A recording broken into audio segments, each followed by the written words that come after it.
Vous pensez que la fin de tournage de la série Punisher c'est de la balle? Ça tombe bien, nous aussi.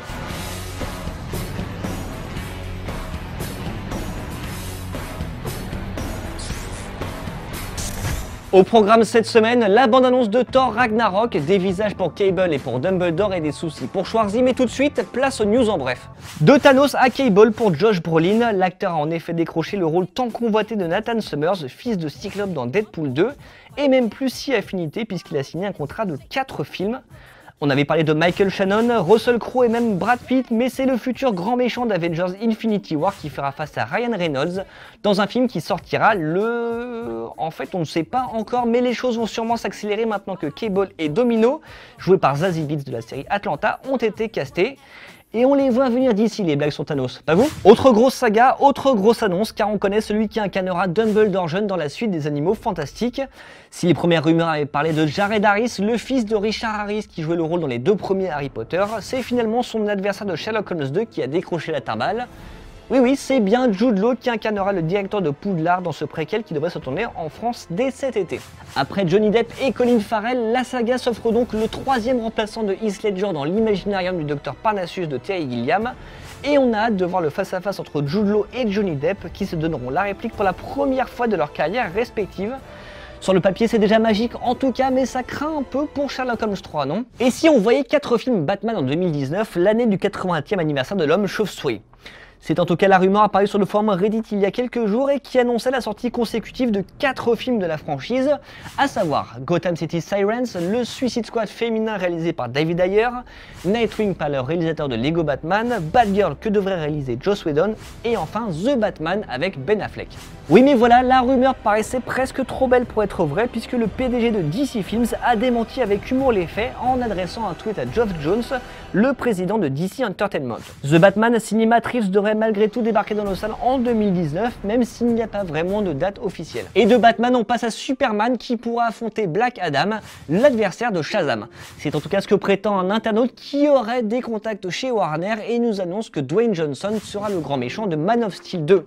Alors The Rock n'a pas encore répondu à la rumeur, il s'est contenté de dire que les films solo sur Shazam et Black Adam allaient se faire, et donc on n'est pas beaucoup plus avancé pour savoir s'il apparaîtra dans Man of Steel 2. Mais souvenez-vous, The Rock et Henry Cavill s'étaient rencontrés et on ne savait pas pourquoi, mais peut-être que maintenant on a une petite idée. On vous en parlait la semaine dernière, Tom Cruise a débarqué à Paris pour tourner Mission Impossible 6 pendant 35 jours.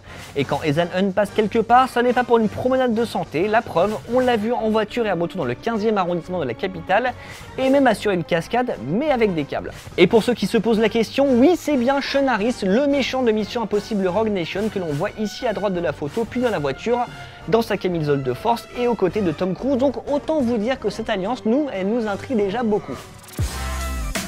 Chez les fans de Green Arrow, on pensait pouvoir se réjouir lorsque Stephen Amell avait annoncé sur Twitter le retour de Deathstroke dans la série, et c'est une information qui avait également été reprise par le showrunner qui annonçait en prime qu'il s'agissait là de la première d'une longue série de surprises attendues dans le final de la saison 5. Oui mais voilà, Manu Bennett, l'interprète de Deathstroke, a quant à lui tweeté qu'il ne serait pas de retour dans la série, et sans la moindre explication parce que ce serait un peu trop facile. Alors que faut-il en conclure? Simple troll de l'acteur néo-zélandais ou véritable indice sur une participation à une autre série du multivers de la CW, c'est-à-dire Flash, Supergirl ou Legends of Tomorrow? Nous on penche quand même pour la première option, mais on va rester au conditionnel jusqu'à la diffusion de l'épisode, c'est-à-dire le 24 mai aux États-Unis et dès le lendemain en France sur MyTF1 VOD. On en a parlé il y a quelques jours sur la page Facebook d'Allociné en live et vous étiez peut-être là, mais on va continuer aujourd'hui de débriefer tous ensemble la bande-annonce de Thor Ragnarok, la nouvelle production Marvel Studios. Et ce qui nous frappe en premier, c'est cette image de Thor enchaîné, mais pas pour son plaisir, non, c'est juste en mode gros loser. Now I know what you're thinking. How did this happen? Well, it's a long story.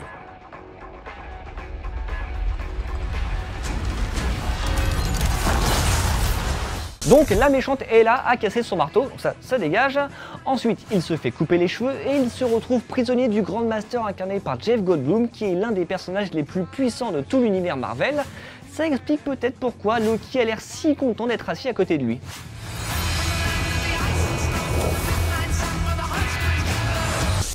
Et surtout, notre Thor, armé d'une masse et de 2 épées dans le dos façon Leonardo des Tortues Ninja, va se retrouver dans une arène obligé de combattre Hulk, son ami très vert et très énervé.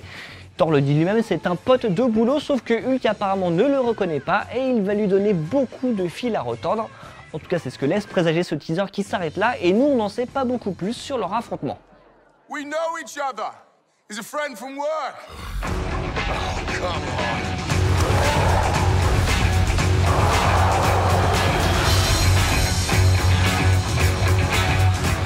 Alors quel est le bilan? Déjà il y a Tessa Thompson qu'on adore en Valkyrie, il y a de l'action, de l'humour, des effets spéciaux pas tous terminés mais on a le temps puisque le film sort le 25 octobre et il y a Loki armé de 2 dagues donc rien que tout ça c'est cool. Mais on reprochera cette ambiance un peu trop proche de celle des Gardiens de la Galaxie, comme si Thor avait été cuisiné à la sauce James Gunn. Titre flashy, musique signée Led Zeppelin, humour à la cool, tout ça, ça nous rappelle quelque chose.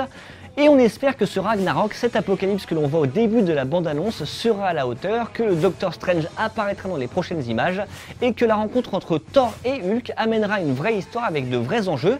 Mais en attendant, on peut se refaire un arrêt sur image et prendre les paris pour savoir qui de Thor ou de Hulk va prendre le premier coup.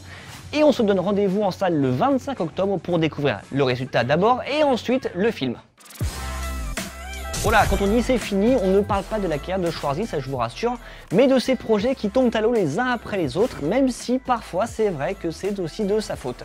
On pense notamment au reboot de Predator qui se tourne actuellement et dans lequel il a refusé d'apparaître, puisque le personnage qui lui était proposé n'était pas assez intéressant à ses yeux, ça c'est son choix.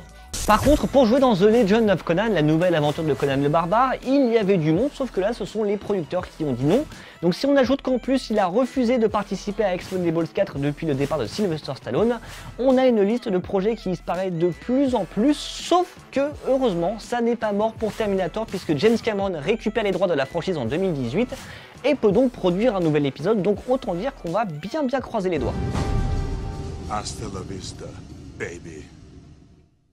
Aujourd'hui, on répond à Batmedec qui demande des infos sur la série Krypton et sur le film Captain Marvel. Donc on commence par Krypton. Le pilote du préquel de Superman va bientôt entrer en tournage, donc on aura bientôt, on l'espère, des images à te montrer.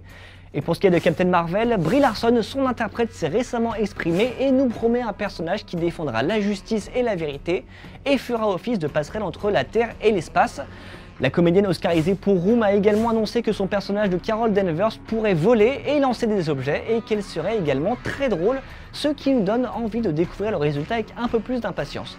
Mais ça ne sera pas avant le 25 avril 2018 et une apparition dans Avengers 3 en attendant son film solo prévu pour début 2019.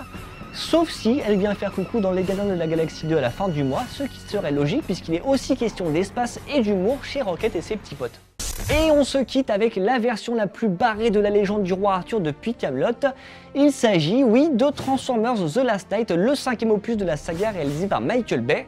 Et d'ailleurs, Anthony Hopkins qui joue dans le film a récemment comparé Michael Bay à Oliver Stone, Steven Spielberg et Martin Scorsese. Donc la question, qui est le plus fort entre Michael Bay et Martin Scorsese?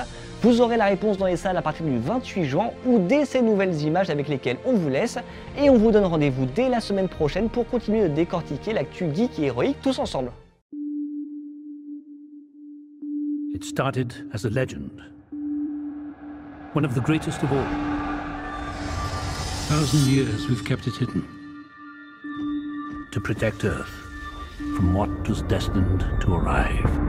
Optimus Prime, you destroyed your home. Do you seek redemption? My maker, I do.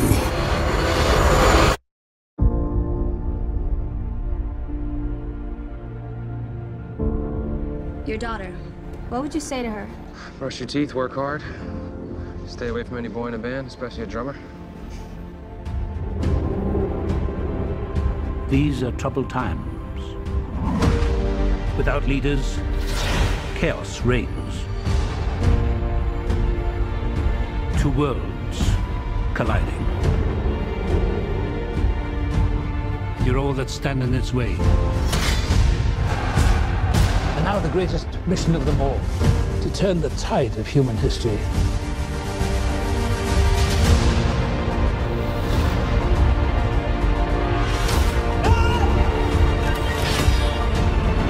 Brian, stop! Can't do this! The imminent destruction of everything we know and love begins. I'm not leaving you. When all seems lost, a few brave souls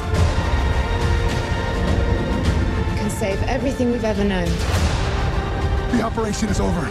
We're not giving up on Prime, okay? I want to stay, and I want to fight them.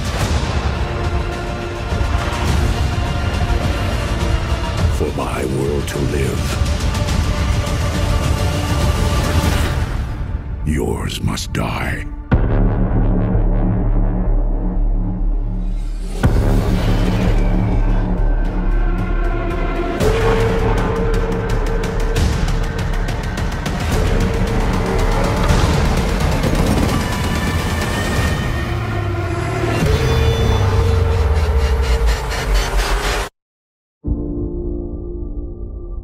Oh oh oh, partez pas, on a le bonus du bonus, c'est tout chaud live from la Star Wars Celebration à Orlando aux États-Unis. La bande-annonce de Star Wars 8, Star Wars Les Derniers Jedi est tombée, le film sortira le 13 décembre dans nos salles, donc c'est un petit peu loin, mais on a enfin les premières images. Et en fait ça se passe de commentaires, hein. On vous laisse regarder, mais cette fois-ci on vous dit vraiment à la semaine prochaine. Salut!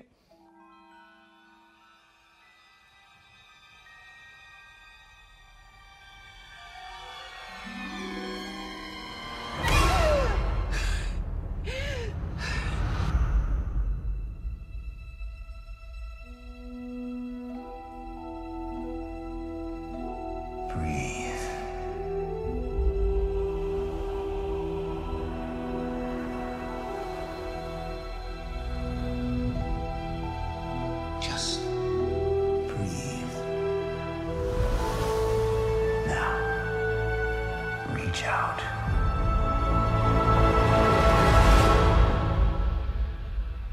What do you see? Light.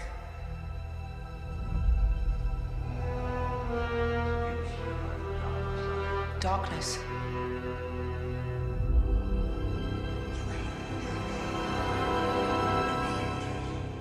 A balance. It's so much bigger.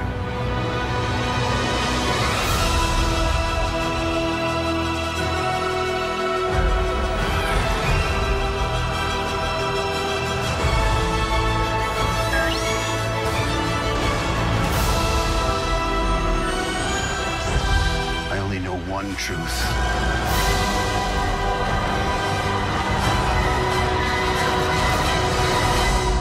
It's time for the Jedi to end.